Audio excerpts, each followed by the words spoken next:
the Inner Core. My name is Paul Rauschenbusch. I'm the Associate Dean of Religious Life in the Chapel at Princeton University. The Inner Core is a place where we talk about morality, ethics, religion, spirituality in everyday life. I am so pleased to welcome today to the Inner Core Professor Peter Singer. So welcome, Professor Singer. We're so glad you're here. Professor Singer is the Ira W. DeCamp Professor of Bioethics here at Princeton University, and he's also the Laureate Professor at the Center for Applied Philosophy at the University of Melbourne. He splits his time between these two great institutions.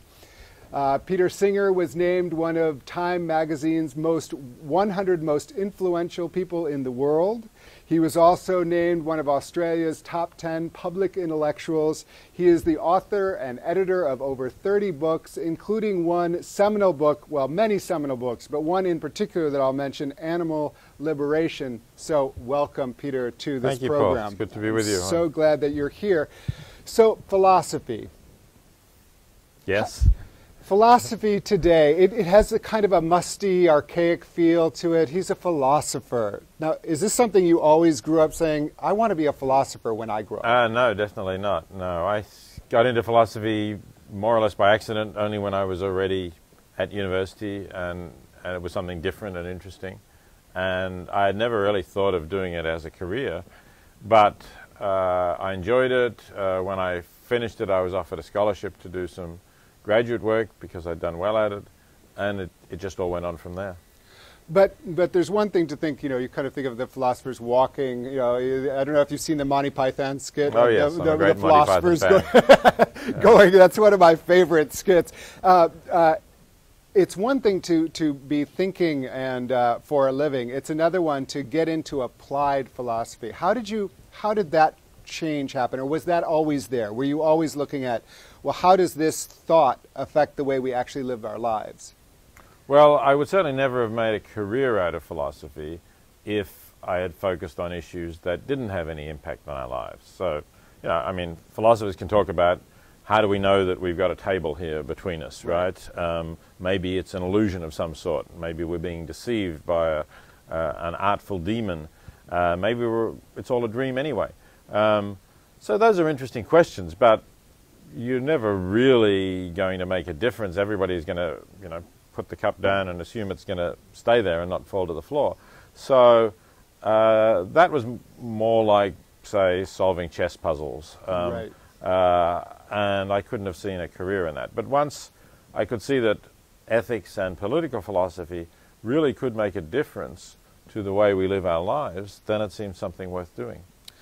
And you, one of your most well-known books is called Animal Liberation. How did you arrive at the topic of animal rights, and how did you come to the conclusions that you reached? Again, there was a certain amount of serendipity in it. I just happened, while I was a graduate student at Oxford University, to meet somebody who was a vegetarian and start talking to him about the way we treat animals, which I really didn't know much about it at the time. It was in the early 70s, so factory farming was not as well known, was not as dominant even as it is today, but it certainly existed. And I became appalled at learning what we do to animals, and then I started to say, well, I'm studying ethics. What are the ethics of how we treat animals? And I found that very few philosophers had even touched that topic. It was just something that they just assumed that somehow, yes, of course, all humans have dignity and moral status and rights, but animals, no, they don't. We know that. But then if you say, well, why don't they? Why are they so different from humans that they don't? Then you either got nothing at all, or you got very lame responses. They would say, well, we're rational and autonomous, and they're not. But of course, we're not all rational and autonomous. Babies are not rational and autonomous. Humans with severe intellectual disabilities are not rational and autonomous. So does that mean that they've got the same moral status as animals? No, most people would say they don't. So there was just obviously a puzzle that I had to go into, and the more I went into it, the more I thought, there's actually something seriously wrong here with the way we think about animals and the way we treat animals. And I wrote Animal Liberation to try and get people to think about that, and not only think about it, but actually act differently. Well, I guess that's the connection there, is we can think about something and then we can act on it. How do you influence the way people connect the way they think about something and the way they act about something? Is that an automatic thing? No, it's definitely not automatic, and that's a perennial issue in philosophy, I think, that it goes right back to Socrates. How is it that people can see what's good or right and yet not do it? So I think that we are complex beings. We have a capacity to think morally. We have a capacity to act morally and to be altruistic or benevolent. But we're also strongly self-interested beings.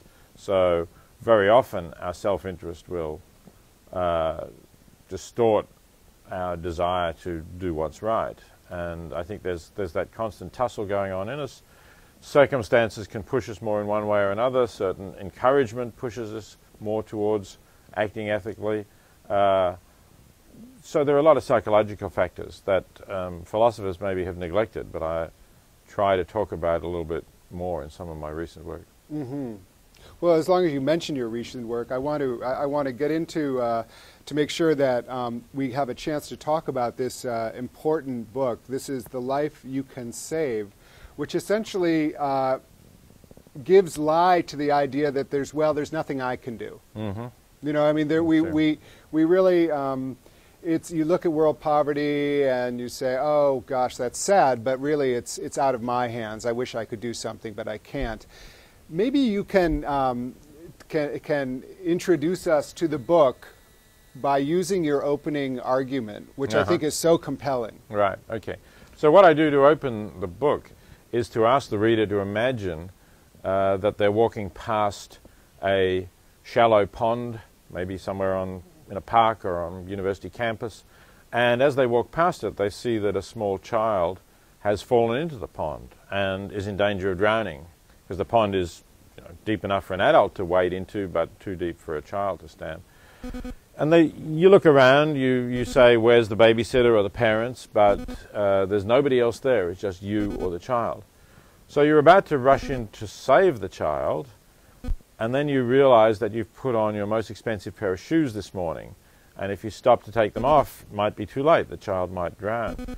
So the choice is, are you going to ruin a really expensive pair of shoes, or are you going to leave the child to drown? Now, I try that out on my students, and invariably they say, well, of course you've got to save the child. You can't compare a pair of shoes with a child's life. And I'm happy that they say that, naturally. I think any decent person would say that.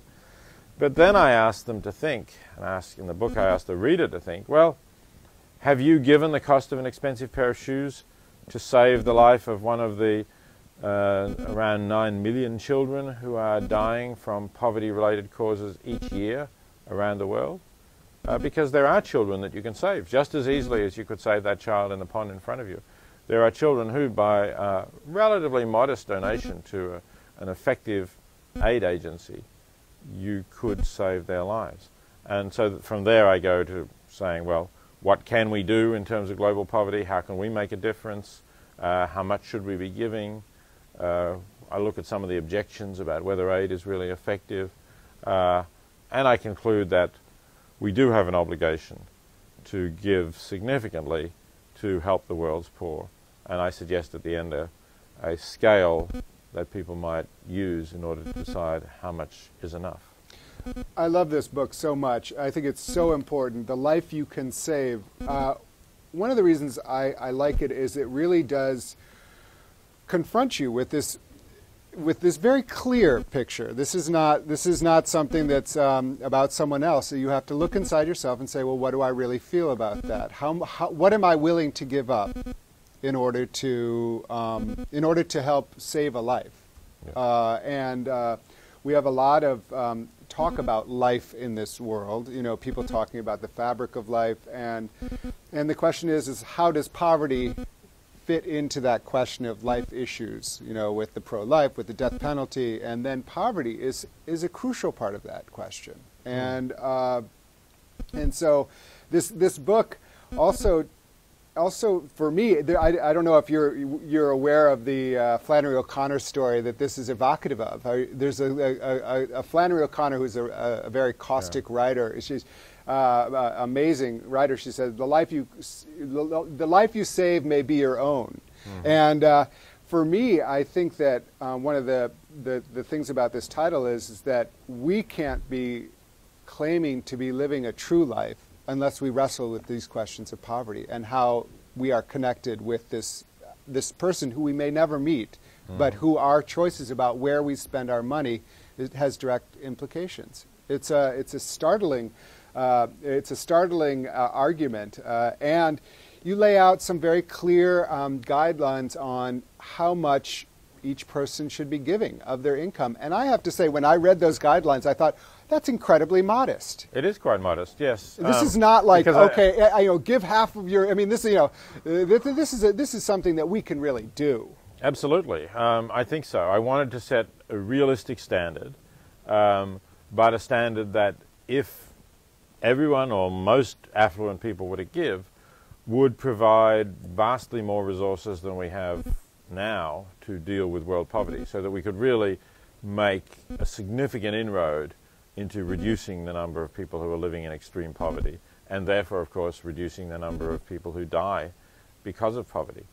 And so I decided to have a progressive scale that increases according to what you earn, like the tax scale, and it starts off at just 1%, and for 90% of US taxpayers, it's somewhere between 1% and 5% that I'm suggesting you give. Up to $105,000. That's right. That's the point at which you get into the top 10% of US taxpayers. Yeah. And only after that does the scale increase. But despite the fact that it's modest, if everyone in the US were to give according to that scale, it would yield $500 billion. Now, just by comparison, official US government aid for developing countries is currently $16 billion, and instead of that, we could have $500 billion. Massively transforming the world. It does. It completely could transform it, and of course you would want affluent people in other countries to do the same.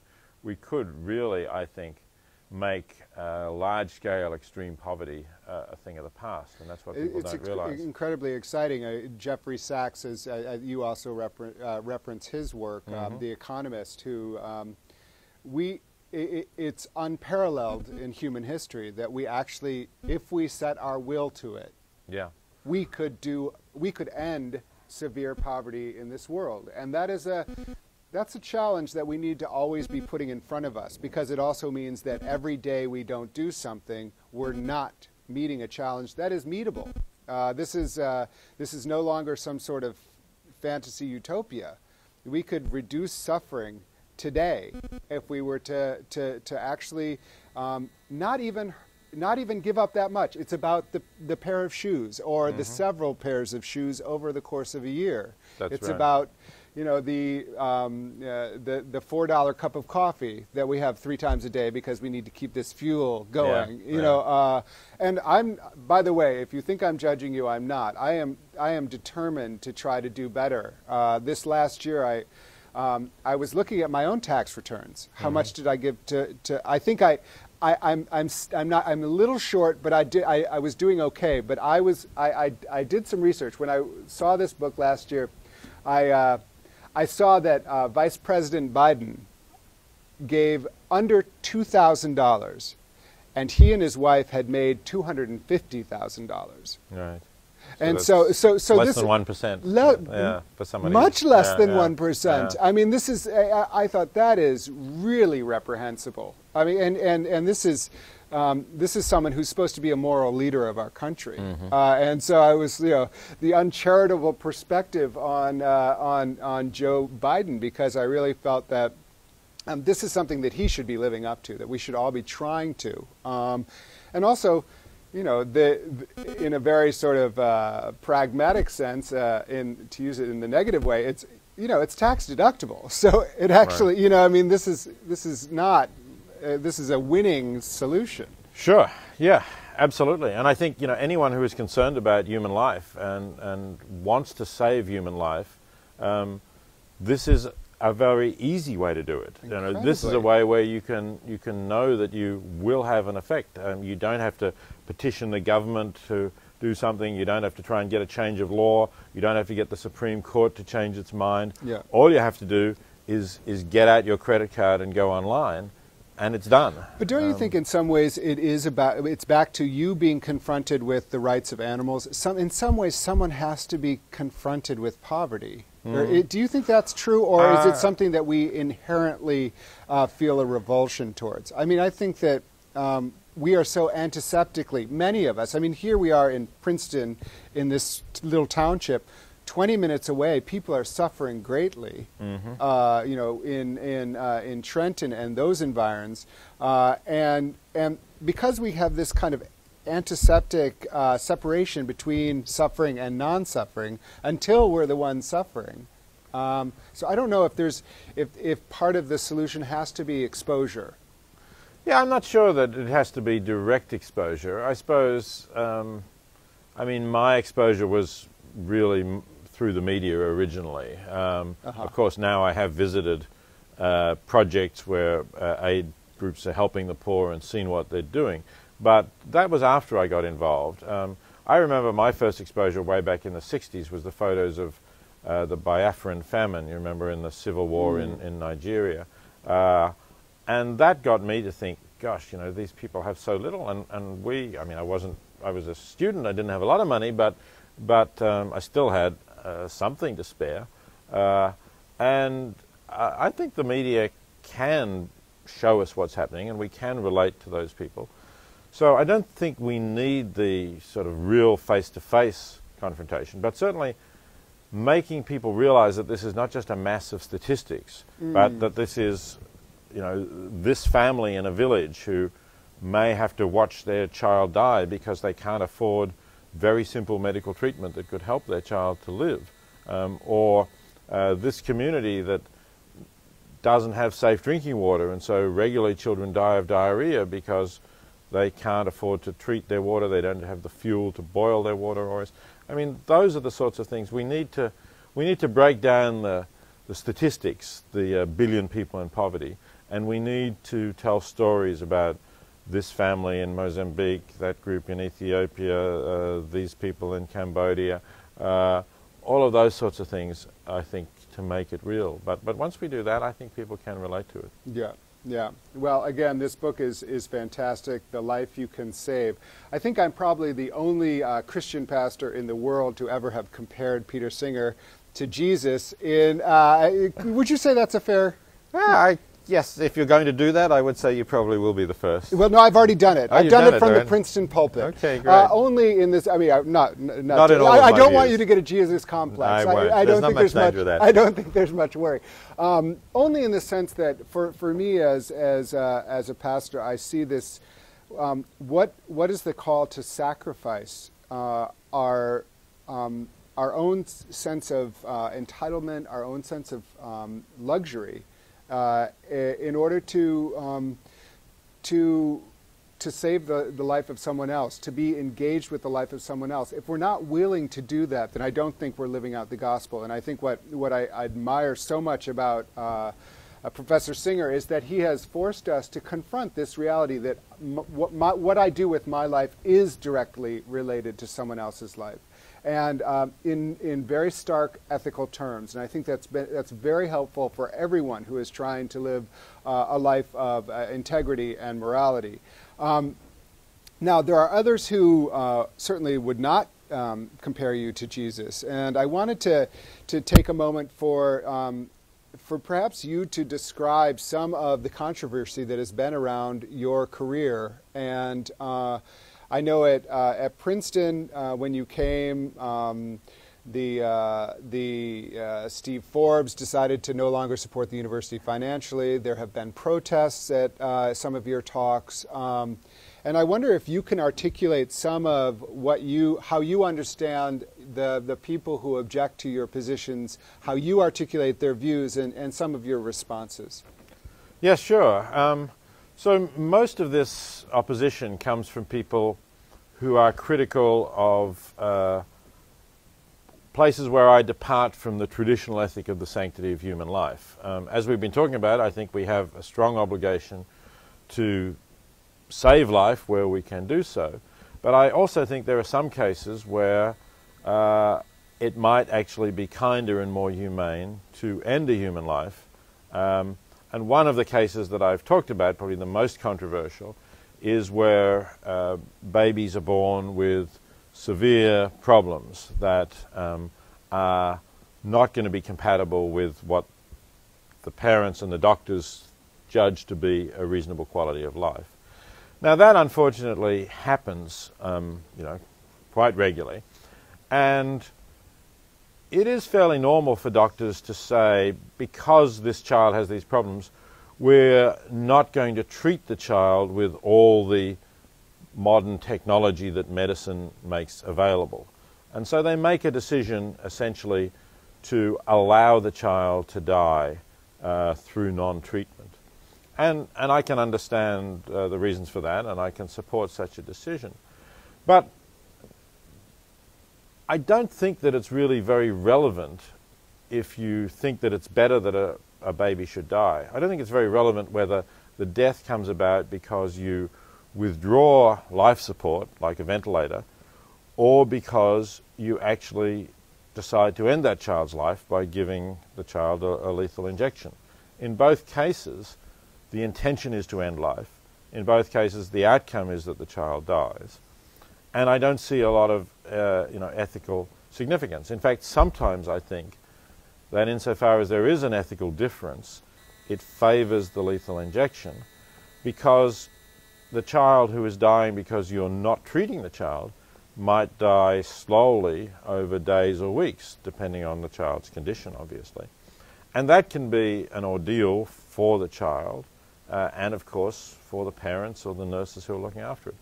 So in those circumstances, I'm an advocate of active euthanasia. I think it's kinder, just as if you had a dog who was dying from some disease, you wouldn't say, well, we'll just let nature take its course and watch the dog die over days or weeks. You would say, we'll take the dog to the vet and end the dog's life. And I think this is perhaps the one area in which we treat animals better than we treat humans.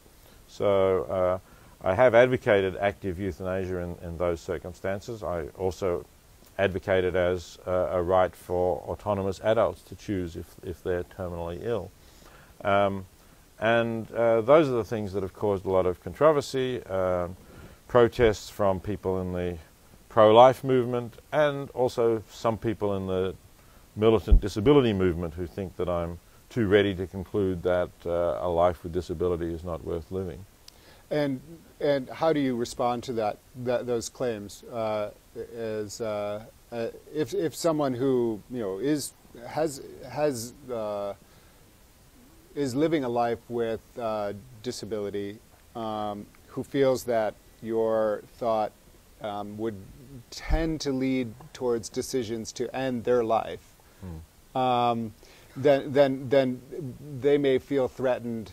In some ways, it just occurred to me, like people, this identification of a gay gene, and if you could change the gene and make people not gay in the womb, should it be done? Mm-hmm. This idea of like how it invalidates the life that is being lived in some ways, saying it's not actually a realization of a full life.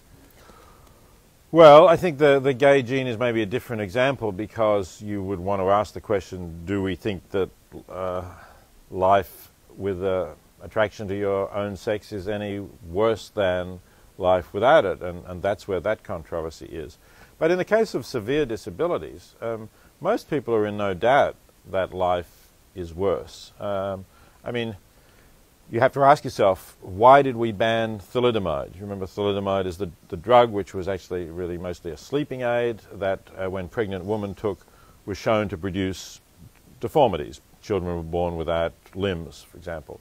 Now, we banned that drug, and I haven't heard anybody saying that that was the wrong decision, that we should allow pregnant women who want to sleep better to take a drug that will mean their children are born without limbs.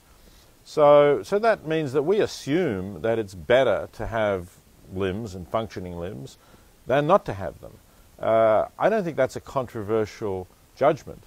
It doesn't mean, though, that if somebody whose mother did take thalidomide is now alive and is obviously doesn't affect their intelligence, is capable of assessing their life and saying, I want to go on living, I think my life is worthwhile, yes, I have some disabilities, but I can surmount them this way and that.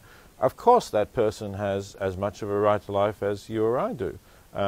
We want to respect that person's wish to go on living. We want to make life easier for them if we can with some kinds of assistance. So I don't think that anyone who is capable of understanding my views and therefore obviously competent to decide for themselves whether they want to go on living should feel threatened by what I'm saying, any more than they would feel threatened by the fact that as a society we decided to ban that drug because of the deformities it was causing. You were accused of being similar to Nazism and this kind of thing, and that was obviously a very painful association for you. Yes, it was, because I'm of Jewish background, and 3 of my 4 grandparents were murdered by the Nazis. So I think I know what the Nazis were about. I've studied their views, and I think what I'm talking about is really completely different. I have no sympathy for ideas that say we want to get rid of people because their racial background or because in some way they're a blot on the Aryan folk. I'm talking about trying to prevent suffering and for people who don't want to go on living themselves, or in the case of babies, allowing parents to make that judgment for themselves and their family. So in closing, I know a lot of students who are philosophy majors here at Princeton, and I think it's wonderful. They are incredibly bright and smart and engaged. What advice do you have for a young philosopher? Well, my advice for a young philosopher, or really for any young student, is to think about the kind of life you want to live and how it can advance the values that are most important to you. And I hope that those values will be ones that include trying to make your life into something that improves the world for others as well. Because I think that's actually the most satisfying life for us to lead personally, to feel that we are really making a difference somehow, that we're not just living for ourselves. And I think through philosophy we can think about those issues of values in a deep way that can help us and others to find the way in which we can make a difference to the world. But it doesn't have to be through philosophy. I think it can be through a wide range of other studies and other activities that you make a difference. Right. I'm not sure if you're aware of my family connection with Dick Rorty. Richard Rorty. I was a cousin. All right. Yeah. And he was a philosopher and till his death last year.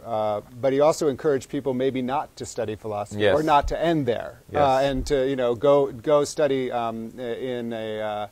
do something that would actually fulfill, I guess, the ethical mandates of philosophy. Yes. Interestingly, towards his death, I had a chance to meet with him and ask him about. He knew he was dying, and I asked him, what philosophy had to say about his death, his imminent death, and he said, philosophy has nothing to say about death. Only poetry has something to say about death. Well, at first I went with religion, right, but we had, and he was, we were, I had deep respect for his viewpoints, and he said to me, I said, are you thinking about God at all? And he said, Paul, I can't be in love with something I'm not in love with. And I thought that was a very gentle way to put it. Yeah. And then I asked about philosophy, and he said, philosophy has nothing to say about death. Only poetry has something to say about death. I wonder, what are your views about what does philosophy have to say with life after death? I think you do a lot with what philosophy has to say with life, but what is it? Obviously, philosophers in the past have speculated about life after death, but I think it is something that we would need evidence for. I'm very much an empiricist on those things. I say, if somebody wants to believe something, I say, what's the evidence for it? I haven't seen any good evidence for life after death, so I'm not a believer. I think death is the end. Some people find that psychologically difficult thing to accept, but I suppose I've believed that pretty much all my life, so I'm quite comfortable with it. Well, I hope you know some good poetry. Oh no, I don't agree with Richard Roddy totally on that. I think philosophy can help, because I think if you feel that you've lived a good life and you've achieved what you wanted to, you know, I think it's going to be easier to accept the end of your life than if you felt somehow you never did the kinds of things that you wished you'd done. Professor Singer, thank you so much for being on Paul. The Inner Core. This has been another edition of The Inner Core. We're so glad that you joined us here today, and we look forward to seeing you next time.